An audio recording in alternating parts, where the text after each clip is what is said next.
just carrying on going over your comments now. So I just talked about empathy. Yeah, and I think that's part of the reason, just to carry on a little bit of that, I think that's part of the reason why people,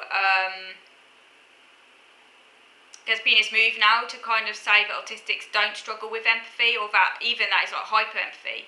And I sort of feel that this is an attempt to kind of, I think it's basically because people often don't understand what empathy is, or they get confused around empathy, and if you start saying someone struggles with empathy, it's often interpreted to mean that they're not a nice person, or that they're like a psychopath.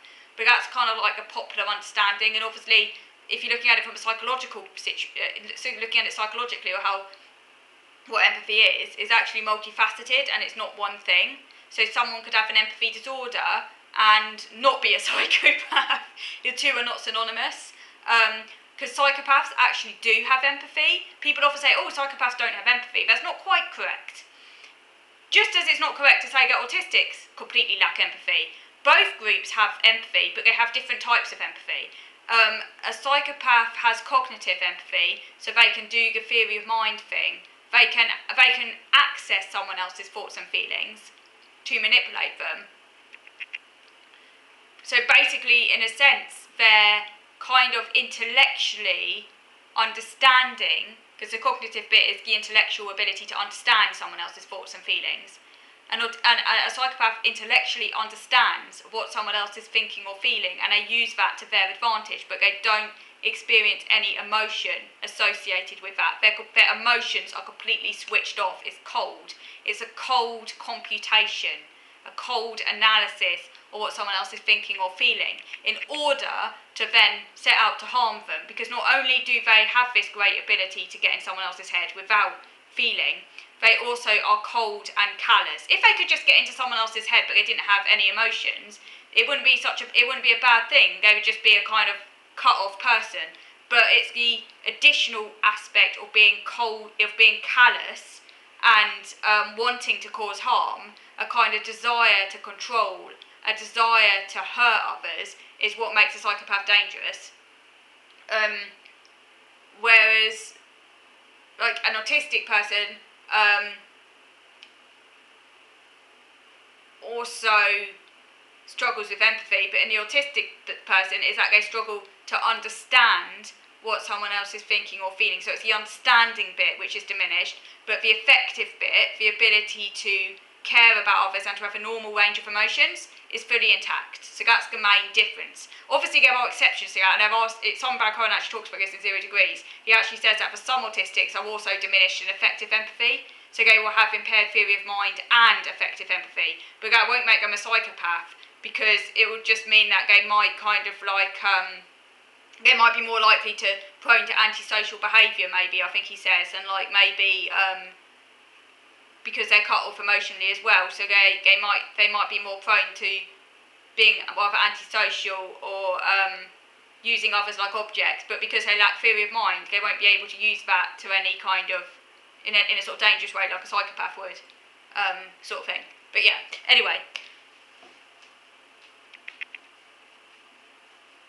Yeah, the other thing is that psychopaths are drawn towards people, whereas autistics are not. So a psychopath has a pull towards other people, and that pull is to harm them, whereas an autistic person is more likely to be cut off from other people as well. That's the other main distinction. Yeah. Okay. Anyway, moving over to another comment now. So, another one of you says that you're concerned with adding a category for displays all the symptoms of autism but isn't autistic. The concern with adding a category for displays all the symptoms of autism but isn't autistic is that it is an easy scapegoat for parents, etc., in denial, and does the child no favours, because they could be denied services under the guise of, you might display all the symptoms of autism, but you are actually 100% normal. And you've seen it in parents and therapists who heavily buy into, for example, hyperlexia number 3, SPD, NVLD, SCD, alternative labels, but the people in question are undeniably autistic. Nowadays, it's a completely different ball game, as people are so nonchalant about identifying with autism as if it is a Myers-Briggs type astrological sign, but you do think autism was previously defined enough to mostly set a cut-off. Yes, so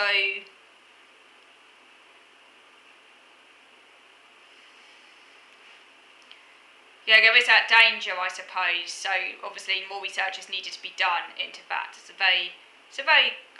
a topic that's open to much debate, I have to say.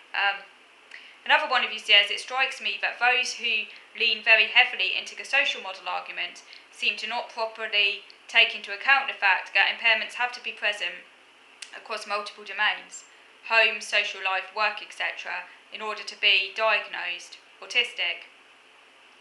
The social model seems to be heavily focused on the work aspect and all the adjustments and supportive environments which can be created there.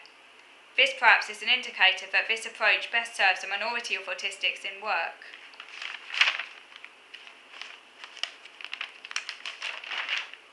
Also, I'd argue that if you need significant adjustments, then even if that creates a situation where you can flourish, you haven't left the disorder behind. In the same way, I don't stop being short-sighted by wearing glasses. Indeed, because I'm short-sighted, I need glasses. Lastly, we have conflicting needs, so no environment will ever be a perfect fit for all of us. Yes, good points there. And I agree with that. Another one of you says, it's funny how I didn't think I was impaired either as a child, despite being constantly in trouble, and special ed mystified by me and tested me constantly to no avail, but was not diagnosed autistic until 42. Another one of you says, one of my biggest gripes with the neurodiversity movement is that they downplay when autistic people who live with trauma or PTSD from family violence. And another review says that lots of academics have been bullied away from research by these extremists. And you also see some people trying to lump PTSD under neurodiversity umbrella. You hope there will be a big backlash from people diagnosed with these disorders if the neurodiversity movement tries to paint them as just a difference. Indeed, that's that whole debate as to what should be included under the neurodiversity banner, and if conditions such as schizophrenia or OCD, etc., are included, and people try and say, oh, they're just a difference.